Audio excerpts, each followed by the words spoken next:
And hello and welcome to the Coach Dunn Show for September 27th, 2016. I'm your host, Gary Smith.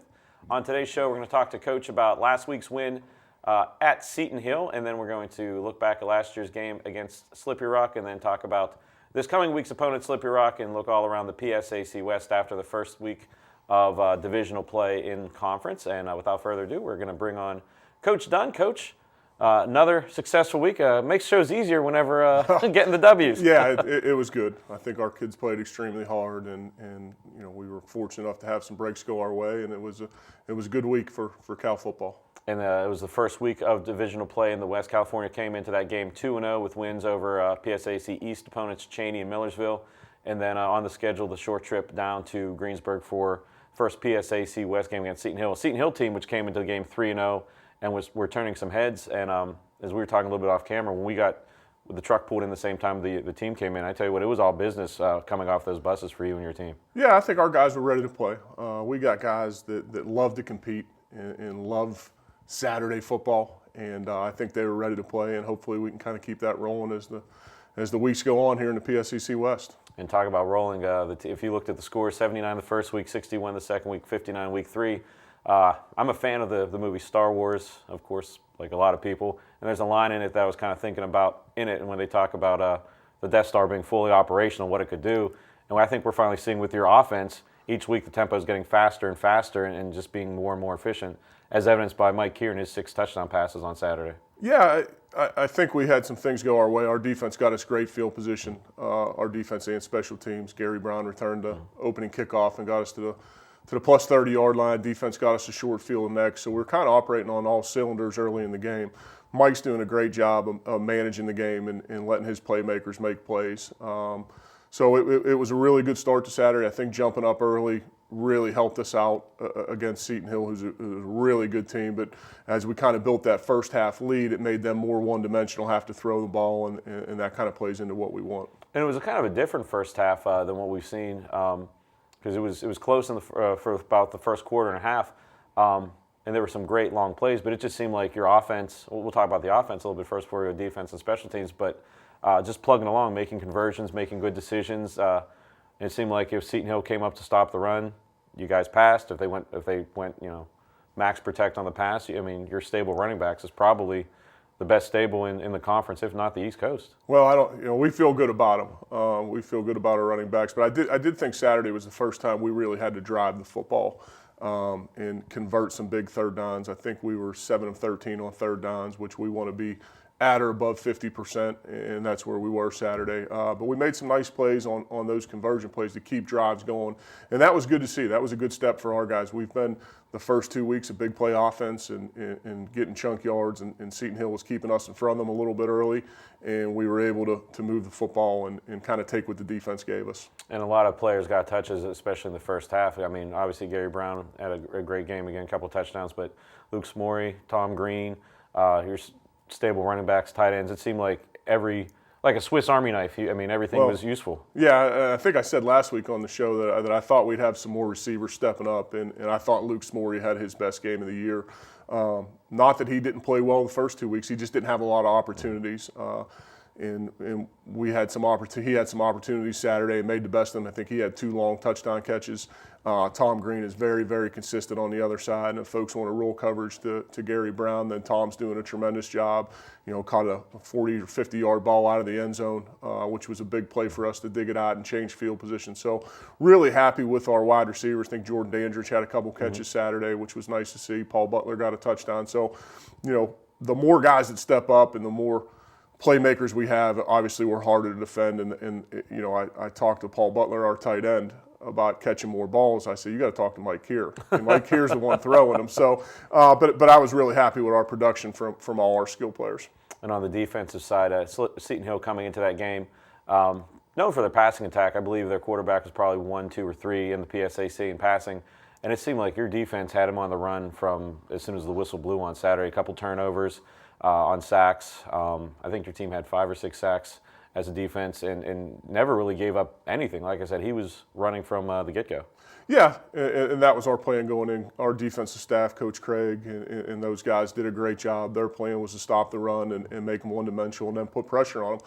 They were averaging close to 600 yards of total offense and I think 44 points going into the game. So once we were able to stop the run and kind of keep it rolling, we were able to get pressure on the quarterback and make him throw quick. And I thought our defensive backs did a nice job of keeping everything in front of them. And one of the most impressive things I thought, at least on the defensive side, because when I'm in the truck, it's kind of hard to watch, but sometimes on replays I'll kind of watch. It just seems like the defensive line is quick, fast, and strong, and that's a deadly three things to have. Yeah, those guys are playing with a lot of confidence, and I was more proud of how we ran to the football. They obviously with an offense of that style, they're going to throw the ball around, they're going to spread you out when they do make a play. And we missed a few tackles on Saturday, which we're going to work on this week. But our guys rallied to the ball, got it on the ground, and give us another opportunity to play defense the next play, rather than giving up that big explosive play that goes for a touchdown the other way. Our guys are really, really playing hard and playing with great effort right now. And the last phase of the team is always special teams. It's never, not the last, it's usually the last one we talk about. And, you go down, you score 7-0, and then on the kickoff, the very next kickoff, it almost was just unfair how fast I've never seen a coverage team get down there. And then I think the first three kickoffs, you guys had them pinned inside the 15, 10-yard line. Yeah, our kickoff team is doing a tremendous job right now. I think the first one we held them inside the 10. The second one, I think it was at the 6-yard line. They kind of muffed it a little bit and fumbled it, and our guys were there to make the hit. They are playing really well right now. Coach Wilson does a great job of getting those guys on their landmarks, getting them to run, and really fun to watch that group run down the field and set a tone for the day is kind of what we talked to those guys about. But special teams was another big factor. We had two big returns. With the opening kickoff return, it got to probably like I said earlier, the 30-yard line. Gary Brown had a big punt return. I believe it was in the second quarter that got us back down inside the 40-yard line. So fun to watch those guys play, and we put an emphasis on it in practice. We put an emphasis on it in meetings, and to see it come on game day, all the hard work they do during practice, it's fun to watch it pay off. And we're going to go to those fun highlights right now from Saturday's win against Seton Hill, and then after the commercial break, you'll see highlights from last year's game against Slippery Rock, and Coach and I will talk about this upcoming week's opponent, Slippery Rock, the Rock, and then look at the PSAC schedule, standings, and all that fun stuff. So you're watching the Gary Dunn Show right here on CUTV. Keir hanging it off to Grissom. Grissom is going to plow his way into the end zone. California strikes first with 13:31 to go. Strong looking to pass. Under pressure there, and the ball comes out. It's a live ball, and California has it. What a play there by the Vulcan defense.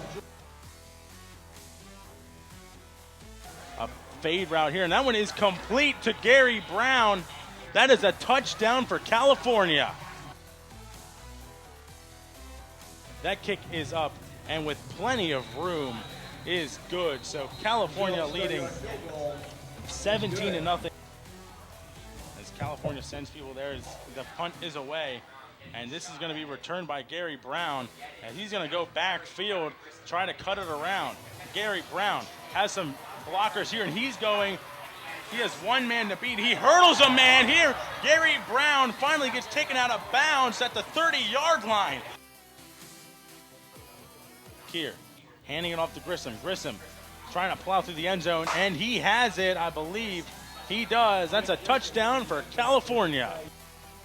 Strong in the gun, handing it off here, and he's going to get taken down as the ball comes out and is picked up by Aaron Terry. Aaron Terry gets it to about the 25-yard line. What a play there for California on defense. Keir airing it down the field to a wide open Luke Smorey.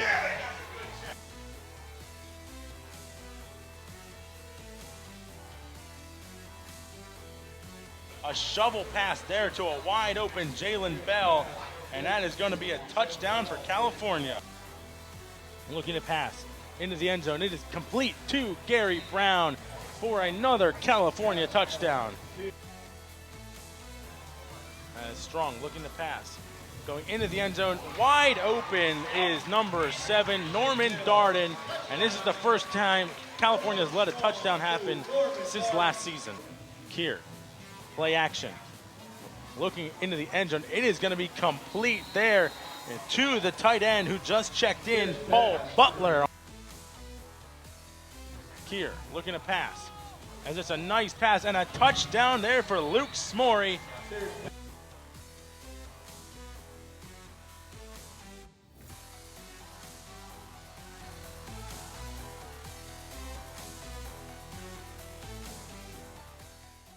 Exciting Vulcan football is back this fall. September 10th at Cheney. September 17th versus Millersville. September 24th at Seton Hill.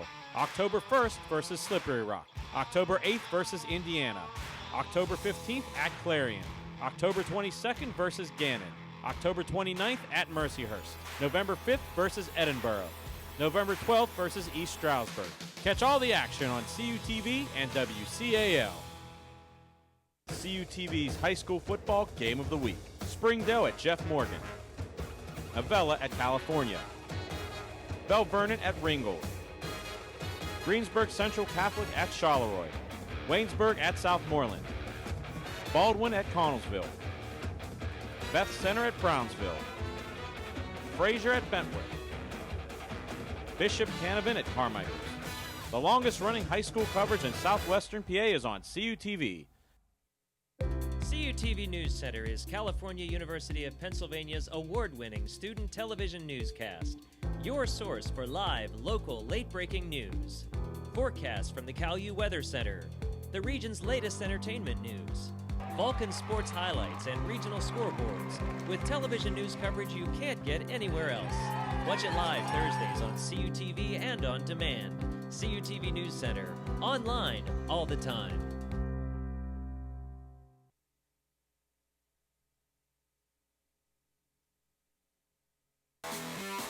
Nania's going to give it off. It's going to give it to number 33.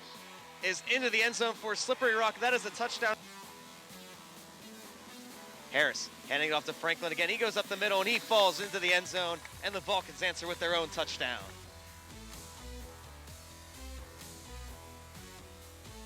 This one's going to be a fake handoff this time. They're going to use that same slot play. Right up the middle goes Dutrell. He's going to use his speed and he is going to blaze his trail into the end zone. 2 plays and the Rock has scored once again. Brazil is going to hit a line drive low, and it is no good as he kicked it off to the left. This one, fake handoff. They turn it around. They're going to give it to Scott wide open once again in that zone coverage. He's working, trying to get the first down. It is lost. Slippery Rock picks up the fumble.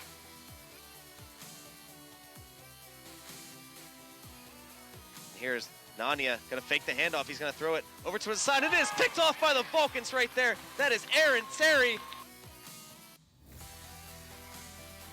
3 sidecars, 1 receiver wide.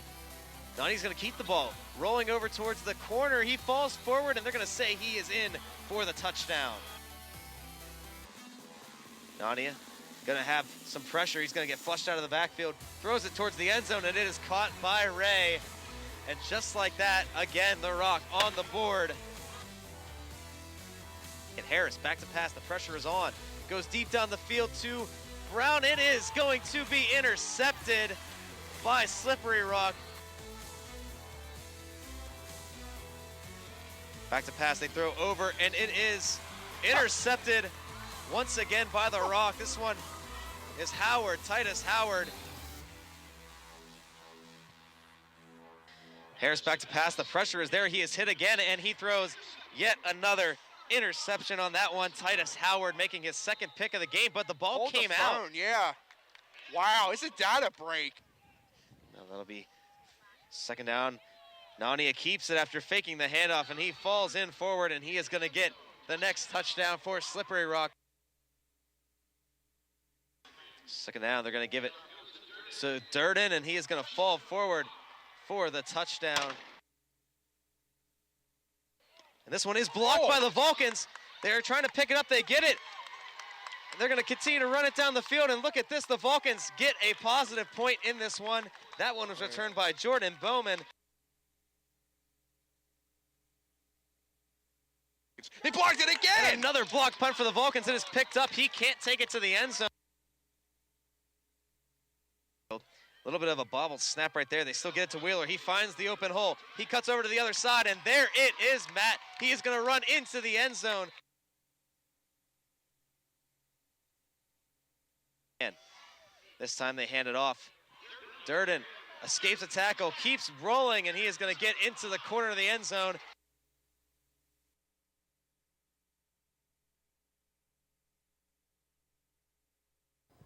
And welcome back to the Gary Dunn Show right here on CUTV. I'm your host, Gary Smith, and I'm joined, as always, by the head coach of the California Vulcans, Gary Dunn. And, Coach, we saw highlights from last year's game at Slippery Rock. Of course, this is your first year. You weren't there. Slippery Rock, 3-time defending PSAC champions. But they're in kind of a similar situation as you, new head coach, new quarterback. And they've continued to win so far this season. Yeah, they're undefeated coming into this game. Have played a pretty tough schedule. Had a tough, close game with New Haven the opening week, but they're 4-0, and they're defending champs, 3-time defending champs. It's going to be a tall task for us to work this week, but we're glad we're at home and in front of our fans at Adamson Stadium. And when you came up this morning for the show, you said you're coming up from watching film. Obviously, we haven't seen too much of film, other than the film we just saw last year. On tape, what do they do that makes them so dangerous? We'll start first on the offensive side. Yeah, they're good at every level. They've got a transfer quarterback in that's doing a nice job managing their offense. They've got a home run back. They think has been a first-team all-league kid in the last couple of years that does a really nice job up front. They create some nice holes. They like to spread you out and really very similar to us offensively. Like to take advantage of all their weapons. They've got some receivers that can really run and are very elusive. You saw in the highlights there. They just do a nice job of being a balanced offense and really trying to spread you out and take advantage of numbers.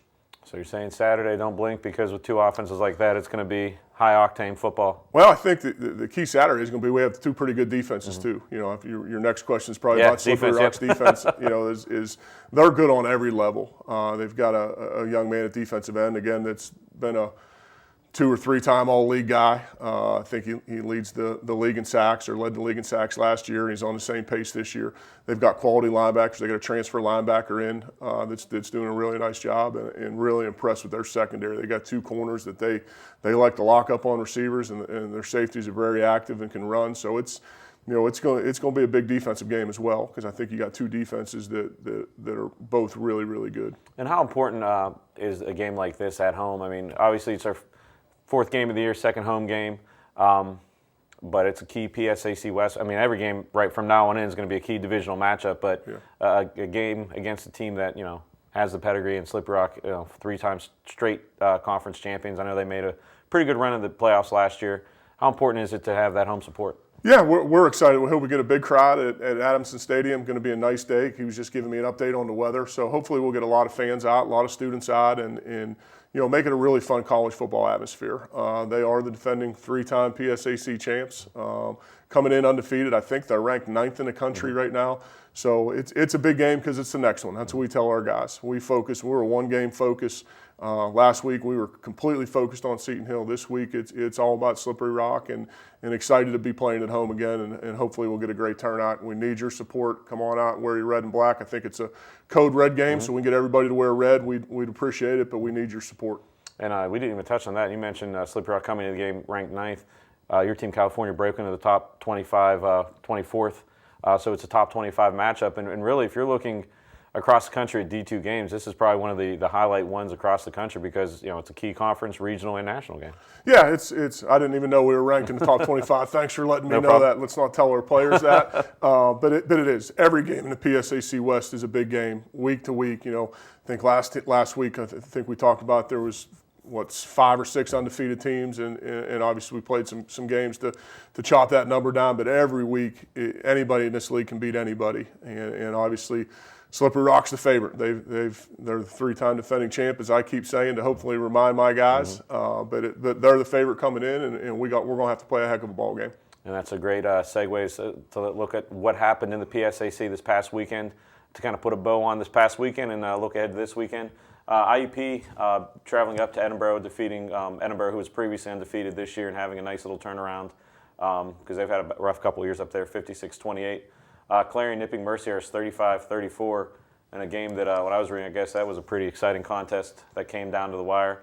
Of course, our game, California, we're Seton Hill 59-17, and then this week's opponent, Slippery Rock, 34-13 over Gannon. And Gannon's always one of those teams that you never know what you're going to get, so that's a pretty good win for Slippery Rock. And as we move over to the PSAC East, it always seems like there's some crazy scores from the eastern side. Shippensburg beating East Stroudsburg 31-14. Bloomsburg, no surprise over there, beating Cheney 54-14. And then Kutztown over Millersville, and then Westchester over Lock Haven. So after the first week of divisional games, we're going to take a look at the standings. First in the PSAC West, California, IUP, Slippery Rock, and Clarion all 1-0. Edinburgh, Gannon, Seton Hill, and Mercyhurst all 0-1 in conference. But as you mentioned, Coach, all but one team has a 500 or above record in the West, and that's impressive. It's a grind. You know, it's fun to be in a league like this because every week you got to show up and prepare and be ready to go no matter who you're playing on that schedule, and that makes it fun for our guys. Our guys love to compete, and it's exciting to be able to line up every week and know you've got to put your best foot forward to be successful. And let's take a look at what's happening in the PSAC East after 1 week of divisional play. Bloomsburg, Shippensburg, Westchester, Kutztown are your undefeateds after 1 week.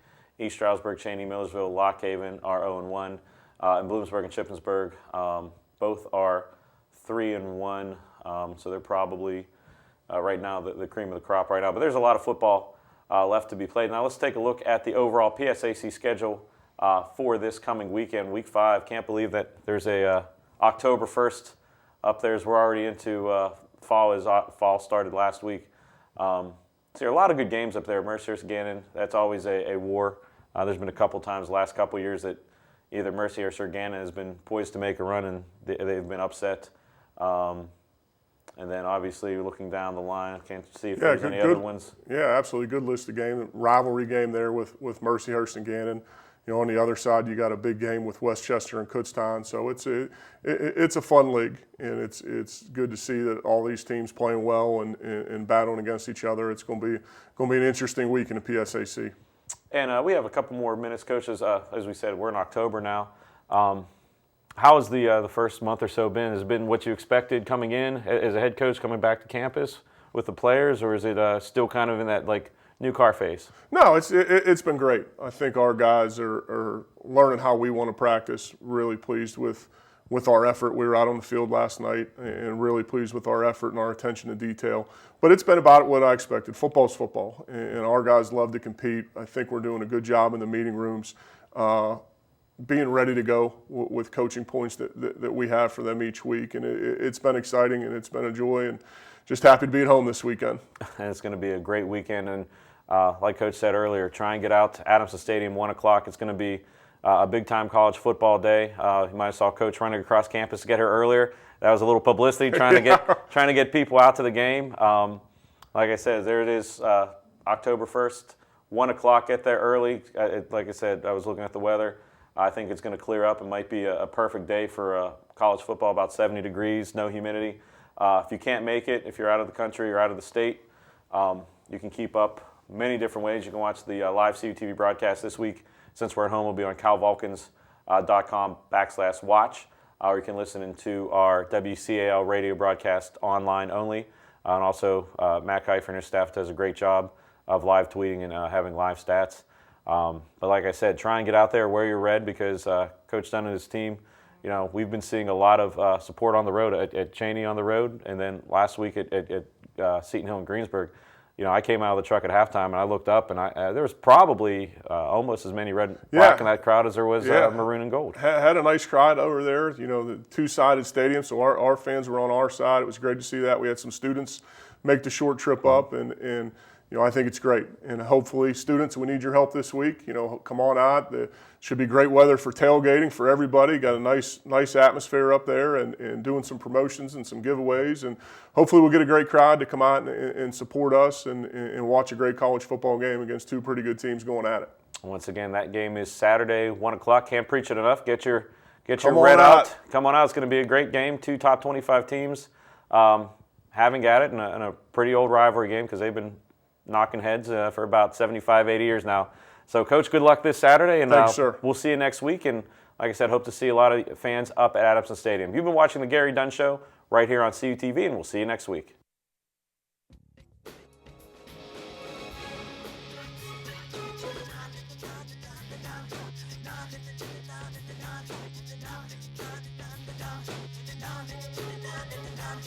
Down.